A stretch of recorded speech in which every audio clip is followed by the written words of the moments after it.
Medicines के बारे में बेसिक नॉलेज होना हम सभी के लिए बहुत ज़्यादा ज़रूरी है। आज की इस वीडियो में मैं आपको पैरासिटामॉल के बारे में जानकारी देने वाली हूँ।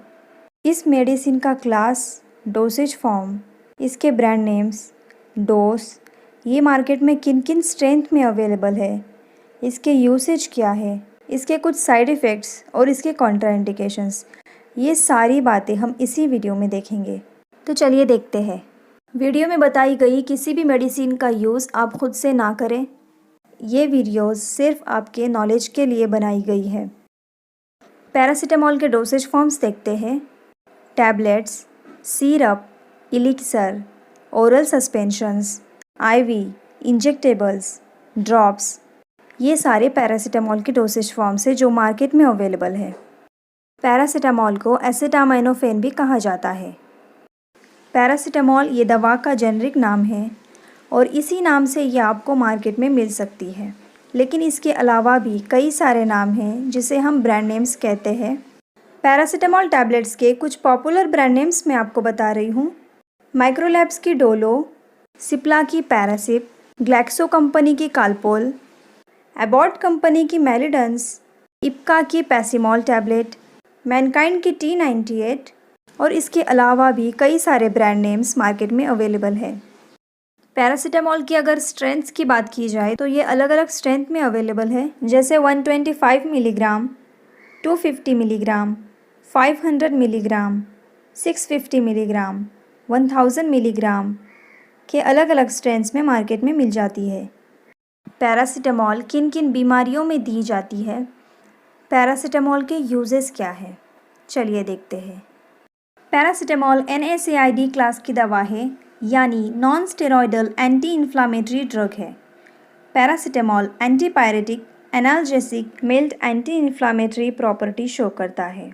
पैरासिटामॉल स्पेशली बुखार को ठीक करने के लिए दी जाती है, फिर चाहे वो मलेरियल फीवर हो, टाइफाइड फीवर हो, चिकनगुनिया का बुखार हो या कोई भी वायरल फीवर हो, यानी किसी भी रीज़न से अगर बॉडी का टेम्परेचर नॉर्मल बॉडी टेम्परेचर से बढ़ गया हो तो पैरासिटामॉल बढ़े हुए बॉडी टेम्परेचर को कम करने के लिए दी जाती है।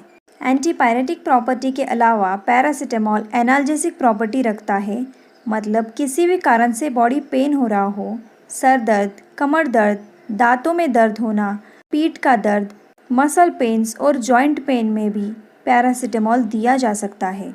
यानी किसी भी प्रकार का बॉडी में माइनर पेन हो तो इसको ट्रीट करने के लिए पैरासिटामॉल दे सकते हैं।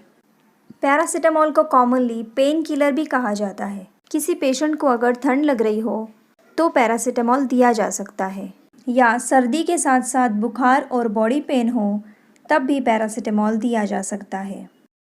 बहुत से केसेस में पैरासिटामॉल को प्रीफर करते हैं और एसिक्लोफेनेक या डाइक्लोफेनेक या अदर NSAIDs, क्योंकि पैरासिटामॉल बॉडी के बढ़े हुए टेम्परेचर को भी कम करता है और बॉडी पेन को भी रिलीव करता है। एंटीपायरेटिक, एनाल्जेसिक प्रॉपर्टी के अलावा paracetamol mild anti inflammatory property भी शो करता है, यानी पैरासिटामॉल सूजन को कुछ हद तक कम कर सकता है। ओवरऑल देखा जाए तो पैरासिटामॉल दर्द, बुखार और सूजन को ठीक करने के लिए प्रयोग में ली जाती है। कोई भी NSAID ग्रुप की दवा या पेन किलर्स एम्प्टी स्टमक नहीं लेनी चाहिए, क्योंकि उससे एसिडिटी, हार्टबर्न, स्टमक अपसेट और गैस्ट्रिक इरिटेशन जैसी प्रॉब्लम्स हो सकती है। इसलिए पैरासिटामॉल को खाना खाने के बाद ही लेने की सलाह दी जाती है।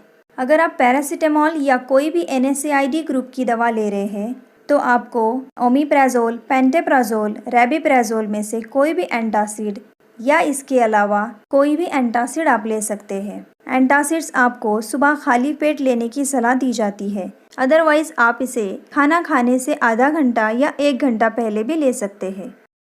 अदर ड्रग्स के साथ भी पैरासिटामॉल की कॉम्बिनेशन की मेडिसिन्स आती है, जैसे एसिक्लोफेनेक पैरासिटामॉल का कॉम्बिनेशन, डाइक्लोफेनेक पैरासिटामॉल का कॉम्बिनेशन या आइबुप्रोफेन पैरासिटामॉल का कॉम्बिनेशन। और इसके अलावा भी पैरासिटामॉल के कई सारे कॉम्बिनेशंस हैं जो मार्केट में अवेलेबल है। एडल्ट की अगर मेडिसिन्स की बात की जाए तो जब पैरासिटामॉल कॉम्बिनेशन में आता है तब इसकी मात्रा 325 mg रहती है। पैरासीटामोल कितनी मात्रा में दी जाती है? किसी भी दवा को लेने की मात्रा पेशेंट की एज, वेट, उसकी कंडीशन और पेशेंट के डिसीज की सीवियरिटी पर डिपेंड करता है।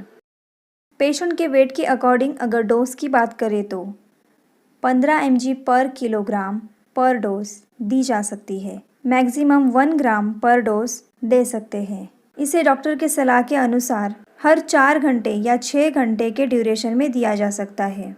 मैक्सिमम 60 मिलीग्राम पर किलोग्राम पर डे दी जाती है। 4 ग्राम पर डे से ज़्यादा इसे नहीं दिया जा सकता। एवरेज एडल्ट इंडिविजुअल को पैरासीटामोल 500 mg की 1 से 2 टैबलेट प्रतिदिन दी जाती है और ज़्यादा ज़रूरत होने पर 3 से 4 भी दी जा सकती है। बच्चों के लिए पैरासीटामोल की अलग डोज होती है। बच्चों में लिक्विड डोसेज फॉर्म्स ज़्यादा प्रीफर किया जाता है। NSAID ग्रुप की किसी भी दवा का यूज़ ज़्यादा मात्रा में एक साथ करने पर या लंबे समय से करने पर उसके साइड इफ़ेक्ट्स हो सकते हैं। पैरासीटामोल के एडवर्स इफ़ेक्ट की बात करें तो ये बिल्कुल कम है। स्किन पर स्मॉल बम्स यानी दाने हो सकते हैं। स्किन पर रैशेस, रेडनेस हो सकती है, ईचिंग हो सकती है, ब्लोटिंग, गैस्ट्रिक इरिटेशन, पेट में गैस भर सकती है, एसिड का सिक्रीशन पेट में ज़्यादा हो सकता है, डिजीनेस, नोज़िया, वॉमिटिंग हो सकती है, एब्डोमिनल पेन हो सकता है यानी पेट में दर्द हो सकता है, ब्रीदिंग में भी प्रॉब्लम हो सकती है, हाथ पैर और चेहरे पर सूजन हो सकती है। हेपेटोटॉक्सिसिटी और नेफ्रोटॉक्सिसिटी ये पैरासीटामोल के मेजर साइड इफ़ेक्ट्स हैं। पैरासीटामोल को ज़्यादा मात्रा में एक साथ लेने पर या लंबे समय से लेने पर यह टॉक्सिसिटी हो सकती है। टॉक्सिसिटी का मेन रीज़न इसका मेटाबोलाइट N-असेटाइल पैराबेंजोक्विनोन इमाइन है। अगर पैरासीटामोल की टॉक्सिसिटी हो जाए या उसका ओवरडोज हो जाए तो N-असेटाइल सिस्टीन ये एंटीडोट 8 घंटे के अंदर IV रूट से दिया जाना चाहिए। तो ये सब पैरासीटामोल के एडवर्स इफ़ेक्ट्स हैं और इसके अलावा भी अनडिज़ायरेबल साइड इफ़ेक्ट्स हो सकते हैं। पैरासीटामोल प्रेगनेंसी में भी दिया जा सकता है। प्रेग्नेंट वुमेन के लिए पैरासीटामोल लो डोज और शॉर्ट टाइम के ड्यूरेशन में दे सकते हैं। ब्रेस्ट फीडिंग मदर्स के लिए भी पैरासीटामोल को लो डोज में दिया जा सकता है और ये बच्चों के लिए भी सेफ ड्रग माना जाता है। कोई व्यक्ति NSAID ग्रुप की दवा से एलर्जिक हो, कोई पेशेंट हाइपर सेंसिटिव हो, किसी पेशेंट को किडनी डिसीज़ या लिवर डिसीज़ का प्रॉब्लम हो, पास्ट में हार्ट सर्जरी हुई हो या कोई ऐसा व्यक्ति हो जो शराब का सेवन ज़्यादा करता हो या उससे एडिक्ट हो गया हो, उन सभी को ये दवा नहीं दी जाएगी या डॉक्टर के अकॉर्डिंग डोज एडजस्ट करके दी जा सकती है। उम्मीद करती हूँ आपको ये वीडियो इन्फॉर्मेटिव लगी हो। अगर वीडियो पसंद आई हो तो वीडियो को लाइक करें और चैनल को सब्सक्राइब ज़रूर करें। आपको वीडियो कैसी लगी कमेंट सेक्शन में ज़रूर बताइएगा। Thank you so much for watching.